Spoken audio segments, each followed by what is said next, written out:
Hi అండి అందరికీ welcome to my channel.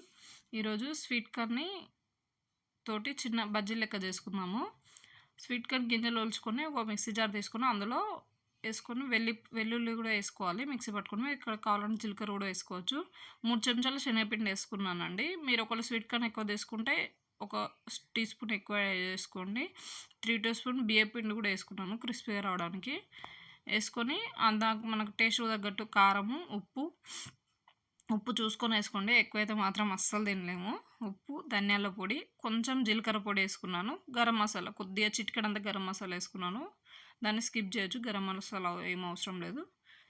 వేసుకొని మంచిగా మిక్స్ చేసుకొని ఇక్కడ కావాలంటే కొత్తిమీర అవి యాడ్ చేసుకోవచ్చు. కానీ నాకు చిన్నపిల్లలు అవి అన్నీ ఏరేస్తారు అందులోకి వెళ్ళి అన్నట్టు నేను అవి ఏమి యాడ్ చేసుకోలేదు. మీరు కావాలంటే వేసుకోవచ్చు.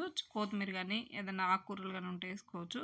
ఇలా వేసుకుని ఒకసారి మిక్స్ చేసుకోవాలి. అంతా మిక్స్ అయినట్టు మిక్స్ చేసుకున్నాను. డీప్ ఫ్రైకి ఆయిల్ పెట్టుకొని అందులో చిన్నగా వేసుకోండి. ఇందులో మన సోలో పొడికి ఇట్లా ఏది అవసరం లేదు. మంచిగా పొంగుతాయి. మీరు చిన్నగా వేసుకుంటే ఏంటంటే లోపల కూడా మంచిగా కుక్ అవుతాయి. మీరు పెద్దగా వేస్తే లోపల కుక్ అవుతాయి, బయట తొందరగా కుక్ అయ్యి మాడిపోతూ ఉంటాయి. లోపల మాత్రం పిండి ఉంటాయి.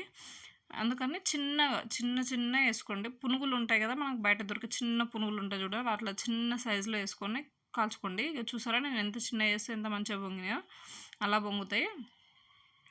ఇంతే అండి. వేడిగా తింటే చాలా బాగుంటాయి. ఈవినింగ్ టైంలో స్నాక్స్ లెక్క బాగుంటుంది. ఒకసారి ట్రై చేసి చూడండి. Thank you for watching. Please subscribe my channel.